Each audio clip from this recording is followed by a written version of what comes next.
Buenas noches, estimado tutor y compañeros. Mi nombre, Julio César Jiménez Cortés, del Grupo 73. La temática escogida fue el sector campesino. Yo lo delimité entre 1911 y 1930, cuando el banano en Colombia había empezado con su auge, había tomado mucha fuerza, pero la explotación de este alimento la inició la empresa United Fruit Company. Esta empresa, después del año 1920, a pesar de tener un brazo financiero bastante fuerte en Colombia, tenía alrededor de 7.000, 8.000 personas empleadas, sector de Ciénaga Magdalena, eh, dejaba mucho que desear como patrono, como contratante. Los sueldos empezaron a disminuir a pesar de que la producción bananera era bastante gratificante para la compañía. Eh, Tal vez, y no alcancé yo a encontrar de pronto información más relevante con respecto a cuál era la relación real entre esta empresa o esta compañía con el gobierno de ese entonces. Esto fue que cuatro o cinco personas que empezaron a observar, a ver las injusticias que estaba cometiendo esta empresa en Colombia y al ver el apoyo que tenía el gobierno hacia esa compañía, pues empezó a dejar como la mella con estas personas, quienes empezaron a organizarse. Eh, Lograron convocar a muchísimas personas después de que la empresa, la manera la United Free Company, empezara a dejar de pagar sueldos. Los sueldos que pagaba no correspondían a lo laborado. Empezaron los atrasos en estos pagos y pues realmente las personas que trabajaban en ese entonces con esta compañía pues eran de un rezago económico bastante considerable. Eh, Además, cuando empezó el auge del banano, pues eso también atrajo no solamente a las personas del sector, sino a muchas más personas de diferentes partes del país que se acomodaron en este sector.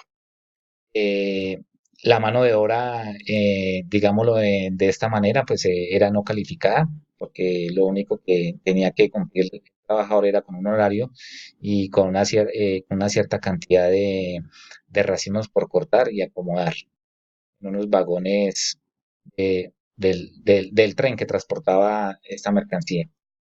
Estas cuatro o cinco personas que lograron convocar a una gran multitud de personas,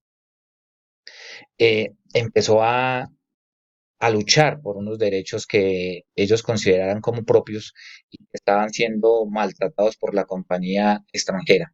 La compañía extranjera, pues, digámoslo de esta manera, no fue juiciosa en la forma del trato con las personas, no les paró orejas, como se dice comúnmente, y simplemente se apoyó con el gobierno de ese entonces. El gobierno de ese entonces, pues, al ver que estas cuatro o cinco personas o estos líderes habían logrado llamar la atención de tantas personas en ese sector, eh, la decisión más arbitraria que pudo haber tomado fue haber enviado, o que por lo menos el ejército de Colombia, en su debido momento, pues tratara de controlar esas manifestaciones.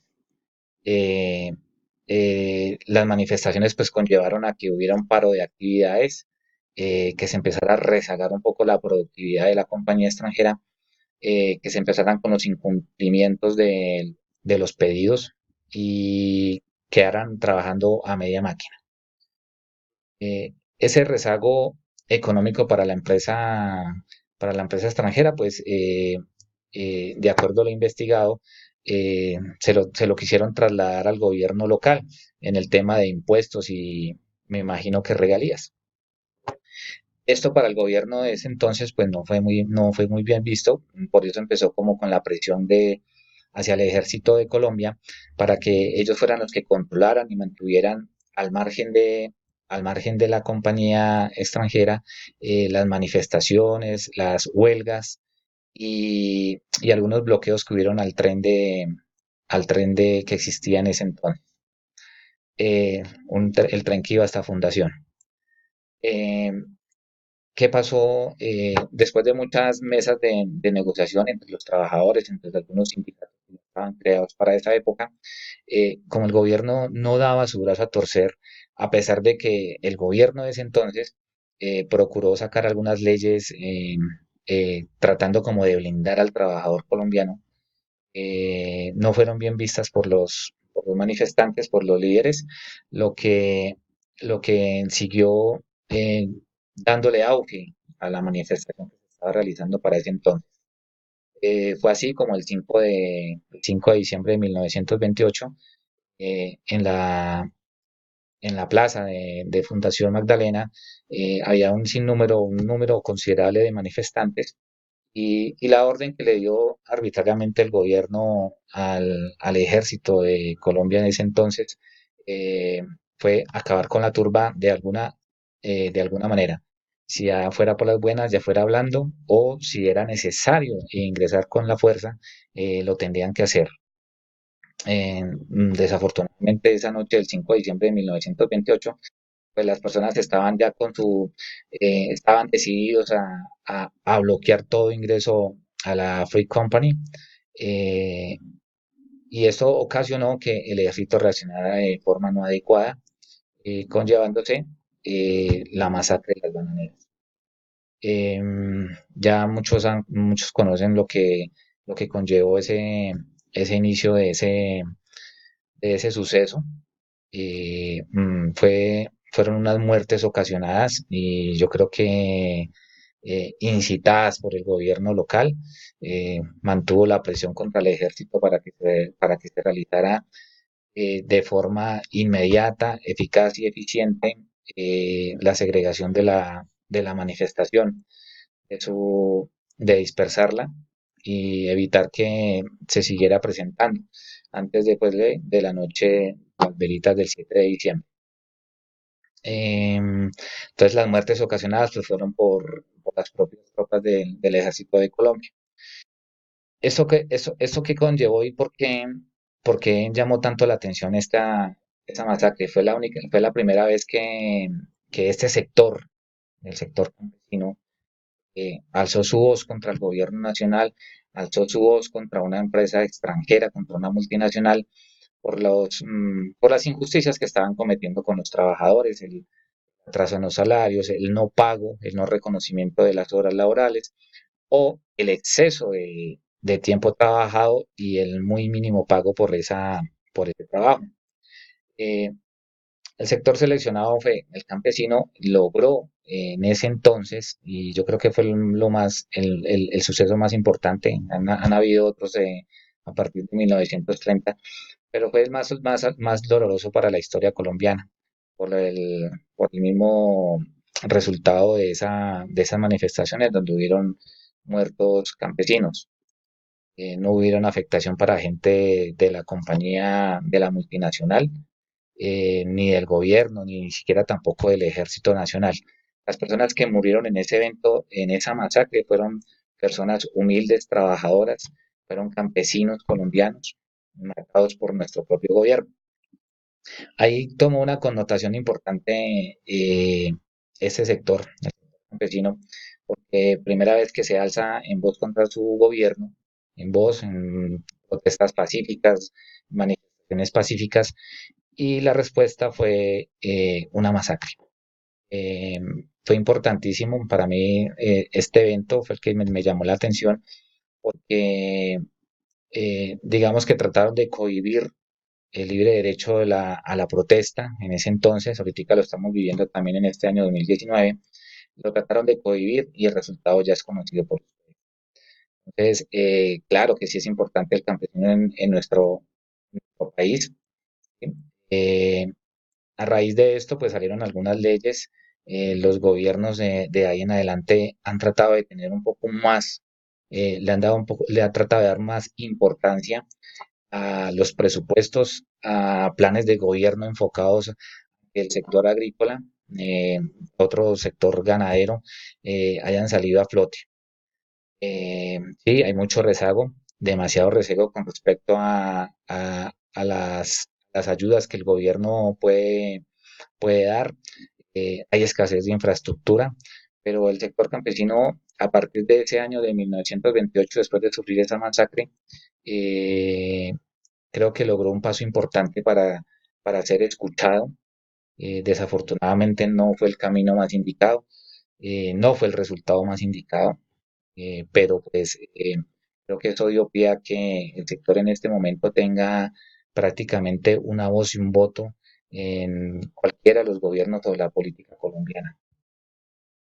Claro que sí, tiene mucha relación en el concepto de cultura política, porque cuando hablamos de cultura política es cuando los integrantes o los actores de una sociedad se dan cuenta o perciben que su gobierno no está de su lado, no los está acompañando, no les está aportando, no los está defendiendo.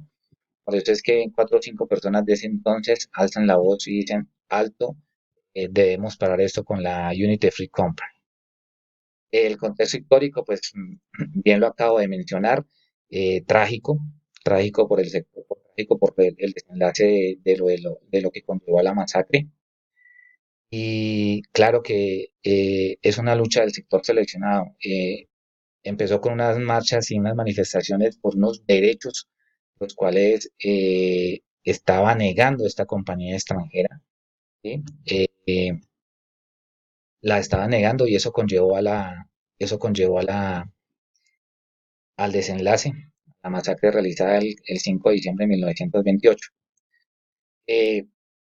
Eh, hechos históricos, pues el histórico de lo estudiado es que el gobierno de ese entonces, tal vez por mantener sus relaciones con esta multinacional extranjera, puso en medio de una guerra que no debió haber sido a una entidad como el Ejército Nacional. Al final desencadena con la masacre eh, en la plaza de Ciénaga Magdalena. Bueno, si bien es cierto, claro que sí, el sector seleccionado, el sector social, el campesinado, aporta a la construcción de la democracia. En ese entonces es un eje fundamental en la economía del país. Eh, si bien es cierto, se han abierto algunos TLCs, con algunos hay mucho apoyo binacional en cuanto a los productos eh, que se exportan desde Colombia, eh, aportan de manera importante los campesinos en nuestra democracia. Es una cantidad bastante importante a nivel de participación en cuando hablamos de elecciones públicas. eh, y está bastante rezagado, pero hay algunos gobernantes que han tratado y han procurado que ese sector salga avante. Eh, ¿Cuáles son las conclusiones generales? Yo creo que el campesinado colombiano en este momento pues, está viviendo un auge importante, eh, importante en el sentido de que está siendo atendido dentro dentro de lo que los gobiernos han podido hacer. Sí, hay algunos sectores bastante descuidados, pero a través de los años han logrado que digámoslo, de alguna manera les paren la atención necesaria para atender necesidades básicas. Ha mejorado bastante la infraestructura. En- eh, ha ido más profesionales, más personas técnicas yendo a nuestros campos a tratar de mejorar la productividad, que sea a menor costo y a menor costo en la producción, pero a mayor ganancia en la venta final. Entonces, ¿cuáles son las conclusiones? Importantísimo el campesinado colombiano para nuestra democracia, para nuestra cultura, son la base fundamental, tienen una gran participación y así lo han conseguido algunas de las empresas que los están representando en el Congreso, en algunas juntas de acciones locales, en algunos municipios, ante los departamentos.